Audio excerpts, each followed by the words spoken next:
Alright, we got a 2005 Toyota Sienna here, and we have a radiator leak here. We started taking off parts. So, the radiator, as you can see, it's all crusty there, so it's leaking. So we're going to be replacing this. So first off, we got to figure out how it's going to come out. So we've removed this air vent. It looks like there may be room to come up from the top, but it's a little deceiving. What you'll end up having to do is remove the bumper. So there's clips on the top here, various clips in different locations. Clips on the side here, which we've already taken out, and then there's some bolts underneath to remove the tray, that cover, and then we'll be able to remove the rad support, and bolt the rad support, and remove the radiator from the top. So we'll continue soon after removing the bumper. Okay, once you have all the clips removed, so we have our clips removed on the side here. So we removed the pan, the tray. There's a bunch of 10mm bolts. Be sure to keep them together. So we just put them on the dash here. There's a bunch of them here. There's probably about 10, 12 of them. So now comes the part of taking the bumper off. Now we took the two clips on the side. This piece is just clipped in. So you just have to tug on here. It's pretty forceful, so you just gotta pull. It's kind of a little scary because it seems pretty aggressive, but that's how they come out. So grab here, just pull. See, it's all coming off. Okay, so it's all ready to come off. Oh, there's another clip down there. There's one more clip down here. Is there? Oh no, it's out. Okay, there. That's out.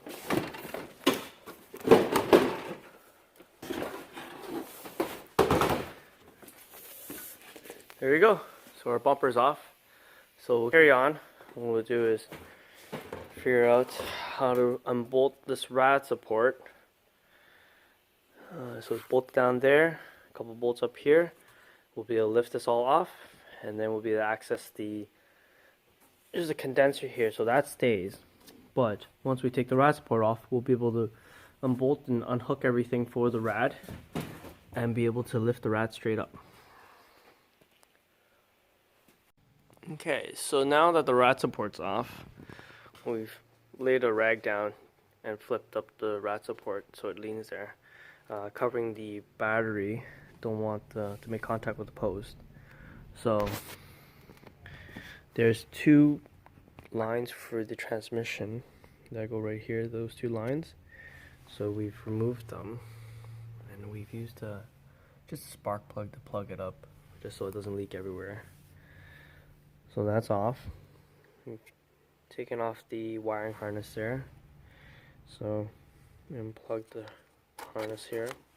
So we've separated everything electrically. So for the fan control, we're just gonna have to disconnect the hose, the one hose, and then there's the other one down there.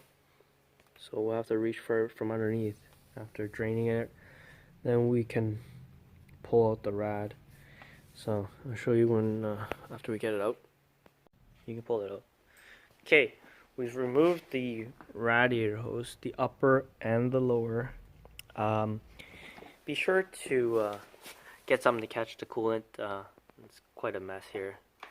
We tried to catch it, but didn't catch very well. Maybe I should use the big pan instead of the little one. This is a nice little drain plug, drain pan that twists onto a regular bottle, regular 4-liter bottle, and it catches pretty well. So we've unbolted everything, and let's try to take it out now.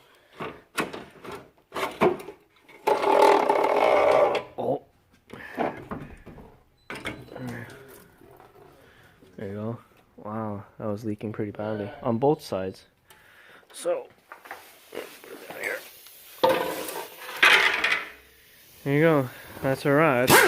So we're gonna get the new one in and get the new one out, and we'll put it beside and compare it. Okay, there's the new rad. So taking it out of the box. So put it here. So there you go. Still wrapped with packaging, nice and new. We're gonna open up and compare it, make sure everything's the same. So we got the neck there, as well. We got the hose, the line for the transmission cooler, apparatus hose, drain plug. Yeah, looks good. So we're gonna pull everything apart and open it up and drop it back in.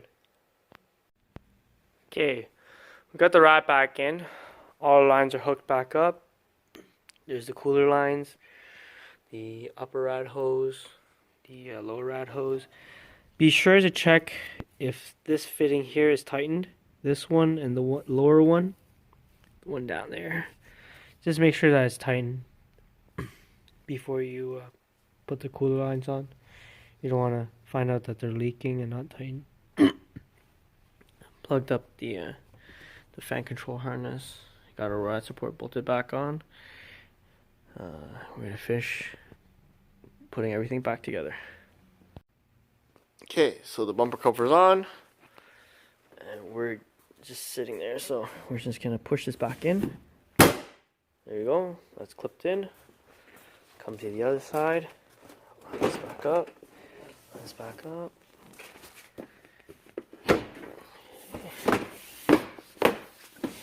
Okay, it's all lined up there. There. Just tap it back in. Then we just put all the clips back in and continue with our assembly. Okay, we got our under tray back up, and we have all our screws kind of in place. So we're just gonna quickly zap them back into place. We got this nice little 1/2 inch 20 volt with a 10 mil on it. It's nice to have something like this to quickly bolt on those screws. Certainly beats using a ratchet.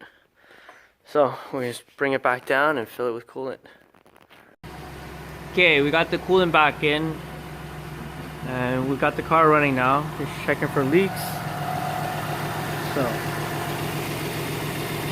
no leaks. Okay. No leaks, no leaks. Pressure's good. Alright. So